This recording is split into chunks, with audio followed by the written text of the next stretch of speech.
What up, Fight World? It's your boy Ego, and I'm back with some more boxing. There's been a lot of chatter in the boxing community. I definitely did a video regarding some of this, and I just want to talk specifically about Erislandy Lara versus Alfredo Angulo. Again, a great fight. The video I'm referring to is in the video responses, and that's basically promoters.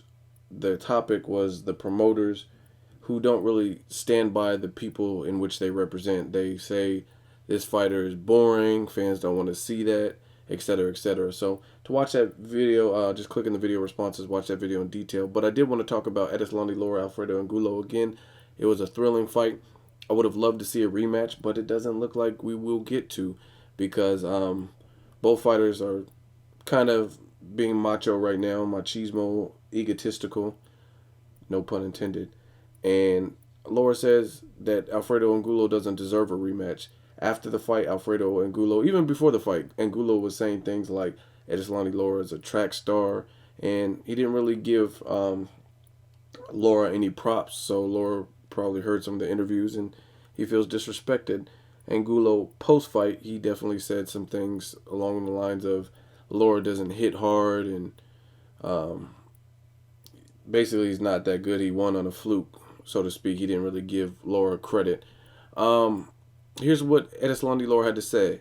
I don't think Alfredo Angulo deserves my respect, and even more so, he does not deserve a rematch. He requested that my gloves and wraps be inspected after the fight, and making statements like that, I hurt him with my thumb, is absurd, and I consider that disrespectful. We are now looking at other targets, and our plans don't have Alfredo Angulo's name attached to them. We think Miguel Cotto and Austin Trout are battles that boxing fans want to see. There we can draw conclusions about what was said, blah, blah, blah. Um, so, again, he's not giving Laura credit, his just due. He's saying he was thumbed, and that's the only reason the fight got stopped. It looked like a punch to me. I'm not in the ring, but just from what I've seen, it looked like a straight hand that hit him that caused most of the damage. Again, um, I think in the Andre Berto versus Robert Guerrero, it looked like Berto got thumbed and he went the whole distance. So um, different strokes for different folks, I guess. And I'm not by any means suggesting that Alfredo Angulo should have continued fighting. I mean, it's better to live to fight another day than to continue to keep fighting out of pride or whatever and being legally blind or, you know what I mean, to the point where you have reckless, what the fuck am I trying to say? Irreparable damage.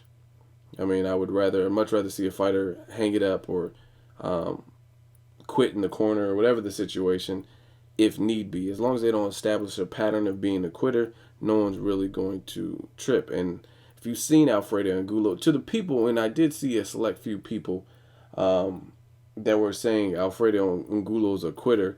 I mean, you guys sound stupid. Do you see that knot on his head? It looked like he had something growing from his head. If you guys ever seen, for all my movie heads, if you guys seen Total Recall, the '80s one with Arnold Schwarzenegger, when the guy opened up his shirt and Cotto was in there, that's what it looked like. It looked like Cotto was growing from Angulo's forehead.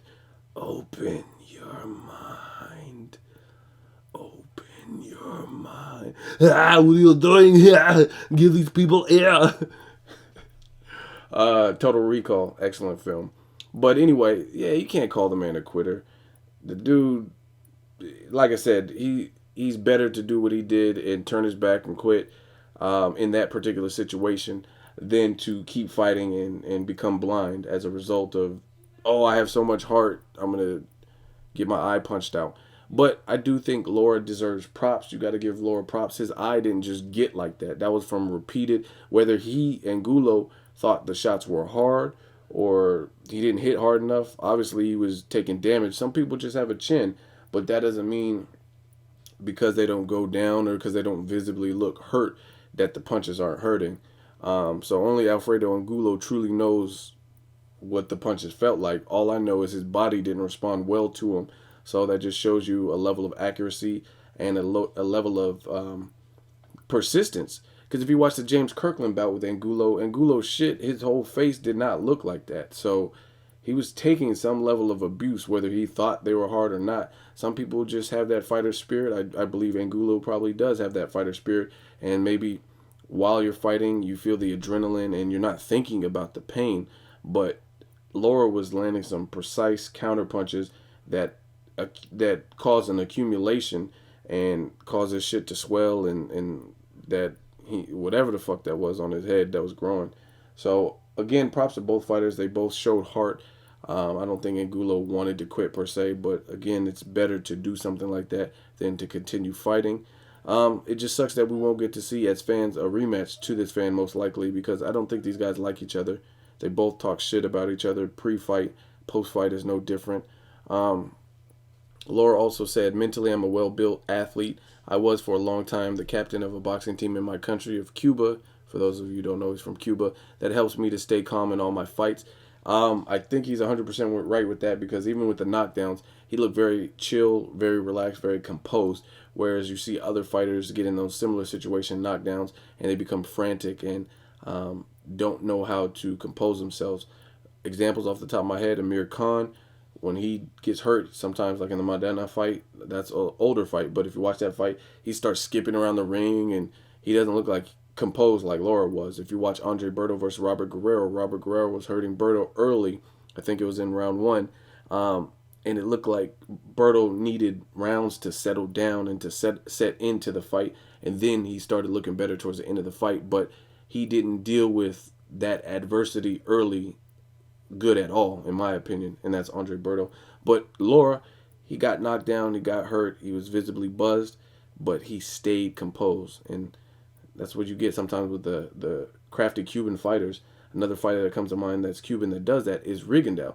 He was shook in the Roberto Marroquin fight, and he maintained his composure. He's like, okay. It looked like he was showboating at first, and then he got stung, and he's like, okay. And then he just bit down and went back to his game plan. So props to the Cuban fighters. Props to the tough Mexican fighters. They definitely make boxing exciting with fights like this. Again, who knows if this fight will happen in terms of a rematch.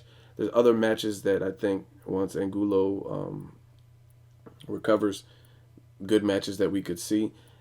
Even a rematch with him and Gabriel Rosado, I think, would be a good fight.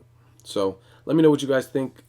Erislandy versus Angulo. Do you want to see a rematch? Do you not want to see a rematch? Who do you want to see Lara fight? I think the people mentioned, all of them that I've heard mentioned for Lara would be good. People like Mayweather, Cotto, Canelo, Gabe Rosado, or a rematch with El Perro. I think those are all good, solid matches that I personally would like to see. So let me know what you guys think. What's next for both of these fighters? Leave a comment. As always, hey, comment or subscribe. Till next video, it's Ego signing off.